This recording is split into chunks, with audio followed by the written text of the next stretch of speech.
Very good evening everybody. मैं divine power शोभा आप सभी का बहुत ही स्वागत करती हूँ अपने आज के वीडियो में। कैसे हैं आप लोग? आई होप बहुत ही अच्छे होंगे, लाइफ में बहुत ही मस्त होंगे, अपने आप से खूब सारा प्यार कर रहे होंगे and obviously law of attraction को भी फॉलो कर रहे होंगे। 5 जून से मैं लेकर आ रही हूँ आप सभी की favourite class 21 days mind reprogramming session. जी हाँ, वही सेशन जिसके आए दिन काफ़ी सारे सक्सेस स्टोरीज़ आप मेरे चैनल पर देखते हैं। तो अगर आप भी चाहते हैं अपने ड्रीम को मैनिफेस्ट करना तो आप मेरी इन वंडरफुल क्लासेस का पार्ट बन सकते हैं। डिस्क्रिप्शन में मैंने पूरी डिटेल्स को मेंशन कर दिया है। और आगे बढ़ने से पहले आप सभी का बहुत बहुत बहुत शुक्रिया मेरे वीडियोस को देखने के लिए, पसंद करने के लिए और अपने प्यारे प्यारे कमेंट्स से मेरे वीडियो के ऊपर 4 चांद लगाने के लिए। आज मैं फिर से लेकर आ गई हूँ एक और सक्सेस स्टोरी अपनी ही एक स्टूडेंट की। आज की ये सक्सेस स्टोरी बहुत ही कमाल की है कि यानी कि इतने दिनों से जो चल रहे इशू को, पेन को मात्र 2 दिन में ही उन्होंने गायब कर दिया। तो वीडियो के स्टार्टिंग से एंड तक ज़रूर बने रहिएगा।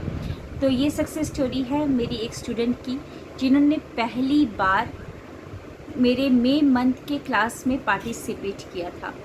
कुछ दिनों पहले उनकी मदर ने मेरे harness the power of manifestation जो 10 दिन की क्लास होती है दोपहर की, उसमें पार्टिसिपेट किया था। तो मदर बहुत ज़्यादा प्रभावित हुई, तो उन्होंने अपनी बेटी को रेकमेंड किया था इस क्लास को ज्वाइन करने के लिए। जो वो लड़की है वो मेरे सुबह और शाम की क्लास को ज्वाइन कर रही थी। उन्होंने रात की क्लास में 8:45 को जो क्लास होती है उसमें बताया कि मैडम मेरी नी में बहुत ज़्यादा इशू हो रहा है, 2 वीक्स से बहुत ज़्यादा प्रॉब्लम हो रहा है। पहले तो हल्का हल्का पेन हो रहा था, लेकिन अभी एक आध दिन से पेन ज़्यादा बढ़ चुका है। मैं एथलीट्स के लिए भी जाती हूँ, रनिंग के लिए भी जाती हूँ, साथ ही साथ मेरी जॉब भी है, साथ ही साथ मेरी पढ़ाई भी है। ये तीनों चीज़ों को साथ में लेकर चल रही हूँ। कल मुझे फिर से रनिंग के लिए जाना है। कल का रनिंग मेरे लिए बहुत इम्पॉर्टेंट है। तो मुझे कुछ बताए कि वो जो पेन जो हो रहा है नी में वो गायब हो जाए। तो मैंने उनको 2 चीज़ें बताई थी, वो मैं आपको ज़रूर बताऊंगी कि मैंने उनको क्या बताया। अब उनका करीबन कल सुबह मेरे पास एक ऑडियो मैसेज आता है कि मैडम मेरी रनिंग बहुत अच्छे से हुई, वो जो पेन था मानो ऐसे गायब हो गया जैसे वहाँ पर कुछ हुआ ही नहीं था। अब मैं आराम से अपना चल फिर रही हूँ, अपना एथलीट्स का भी काम कर रही हूँ, साथ ही साथ अपना जॉब का भी काम कर रही हूँ और मेरी पढ़ाई लिखाई भी बहुत अच्छे से हो रही है। जो मेरा फोकस एकदम डिस्ट्रैक्ट हो गया था, मेरा फोकस नी में ही चला गया था, उसी प्रॉब्लम में चला गया था, आज वहाँ से हटकर इन तीनों चीज़ों पे चला गया है। तो मैंने उनको 2 चीज़ें बताई थी, एक EFT बताई थी और एक होओपोनोपोनो प्रेयर बताया था। EFT का कुछ दिनों पहले भी आपने एक रिज़ल्ट देखा, उसके पहले भी कई सारे रिज़ल्ट आपने देखे थे कि जो ब्लड प्रेशर एकदम हाई हो चुका था वो कम हुआ EFT से, और जो शोल्डर में पेन हो रहा था वो भी कम हुआ। तो ये एक और आपके पास रिज़ल्ट आता है EFT का। मैंने उनको बोला कि कोई ना कोई नेगेटिव ऊर्जा स्टक हो चुकी है, हमारे ही सोच विचार से वहाँ पर स्टक हो चुकी है। तो आप क्या करो, 14 मेरिडियन पॉइंट्स पे टैपिंग करके कुछ बातें करते हुए टैपिंग करिए। और उन्होंने किया, रिज़ल्ट उनको मिला है। और उनको मैंने बोला कि आपको होओपोनोपोनो प्रेयर करना है, अपने नी से प्यारी भरी बातें करना है। जैसे नी पर हाथ रखकर, दोनों हाथों को रखकर पहले उससे बातें करिए कि शुक्रिया इतने सालों तक मेरा साथ देने के लिए।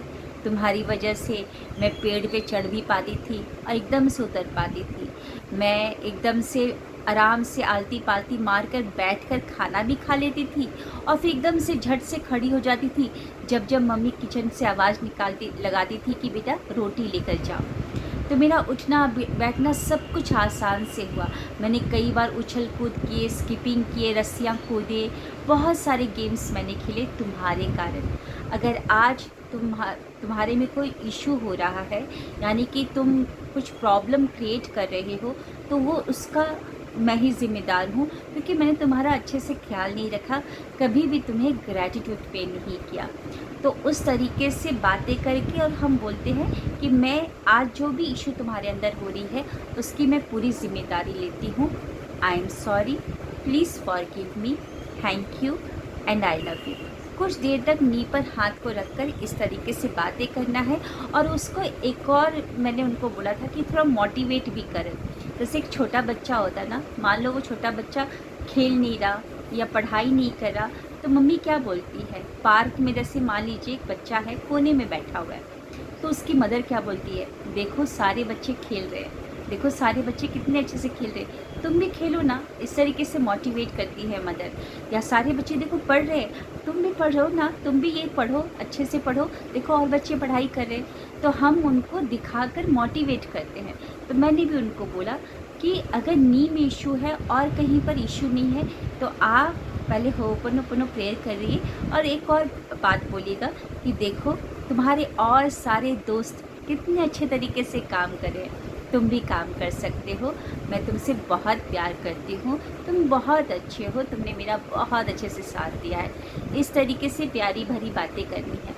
आप विश्वास नहीं करेंगे, एक मतलब 1 या 2 दिन में ही उनको रिज़ल्ट मिला और उन्होंने अपना जो एथलीट्स का काम था, जो रनिंग का काम था, वो बहुत अच्छे तरीके से किया है। तो आप भी कहीं पर भी कोई भी बॉडी में एकदम से इश्यू शुरू हो गया है, तो आप इसी तरीके से कर सकते हैं। होओपोनोपोनो प्रेयर का एक और रिज़ल्ट मैंने आप लोगों को दिया, मतलब सक्सेस स्टोरी दी थी कि मैडम को एकदम से जिम में इशू होने लगा। जिम में गई, यहाँ पे शोल्डर में पेन हुआ, दांत में पेन हुआ, फिर ब्रेन तक गया, पूरा लेफ़्ट हैंड में पूरा पेन होना शुरू हो गया। उन्होंने सोचा कि इस जिम में ईएफटी तो नहीं कर पाएंगे, तो उन्होंने होओपोनोपोनो प्रेयर किया, 10 मिनट किया, प्यारी भरी बातें की, माफ़ी मांगा और उसके बाद एकदम से वो पेन गायब हो गया और 2 घंटे उन्होंने जिम किया। तो ये सारी चीज़ें रिज़ल्ट देती है, बस हमें थोड़ा सा प्यार और विश्वास के साथ उस चीज़ से बातें करना है। देखिएगा वो भी हमें प्यार ही करना चाहते हैं। हमारा शरीर, हमारा अंग, हमारी ज्ञानेंद्रियाँ हमारी दुश्मन नहीं है, वो चाहती है प्यार, प्यारी भरी बातें, हर कोई चाहता है प्यार। तो आपके भी शरीर में कहीं पे भी कुछ भी प्रॉब्लम हो रहा है, अगर डॉक्टर ने दवाइयाँ रेकमेंड की है, प्लीज़ दवाइयों को छोड़िएगा मत, दवाई को लीजिए, लेकिन थोड़ा सा प्यारी भरी बातें अपने शरीर के अंग से कीजिए। होओपोनोपोनो प्रेयर को कीजिए, ईएफटी को कीजिए, देखिएगा सोने पर सुहागा हो जाएगा। तो मिलते हैं नेक्स्ट सक्सेस स्टोरी में। Thank you, wish you wealth. और कैसी लगी आज की सक्सेस स्टोरी आपके कमेंट ही बताएंगे। मिलते हैं, thank you, wish you wealth. मैं प्रतिभा बोल रही हूँ। मैम, मेरा एक्सपीरियंस ये रहा है कि मुझे ग्राउंड में ना एथलेटिक्स मैंने ज्वाइन किया था, तो उसके लिए मुझे ग्राउंड में जाना पड़ता था रनिंग के लिए। तो पहले कुछ दिन, एक आध हफ्ता बहुत अच्छे से रनिंग हुई। उसके बाद ना धीरे धीरे मेरे नी में पेन शूट होने लगा। थोड़ा धीरे धीरे था तो उतना ध्यान नहीं दिया, लेकिन कुछ दिनों बाद बहुत ज़्यादा हो गया, इतना कि मुझे चलते नहीं आ रहा था। और मुझे कम से कम, मैं 1 हफ्ता पूरा पेन किलर पे ही रही हूँ। मुझे इतना ज़्यादा पेन था, क्योंकि बिना पेन किलर के ना मैं सीढ़ियाँ चढ़ पा रही थी, ना उतर पा रही थी, ना चल पा रही थी। उसके बाद आपका ईएफटी का क्लास मैंने अटेंड किया था। तो उसमें बताया था जो भी बॉडी पार्ट आपको, मतलब जिसमें परेशानी हो, आप उस पर ईएफटी कर सकते हैं। तो मेरी मम्मा ने ईएफटी किया था, मैंने भी किया था, लेकिन मेरी मम्मा ने मतलब गाड़ी पे भी, स्कूटी पे भी ईएफटी किया। मेरे कान में भी उसके थोड़ा थॉट्स अफर्मेशन उससे रिलेटेड, नी से रिलेटेड बोलती गई। और घर जाने के बाद भी नी के उस पार्ट पे भी उनने हाथ रखे, ईएफटी की। दूसरे दिन मुझे नीज़ में, एक नी में पेन तो पूरा चला गया था, दूसरे नी में जितना ज़्यादा पेन था वो कम हो गया। तो ये मेरा एक्सपीरियंस था।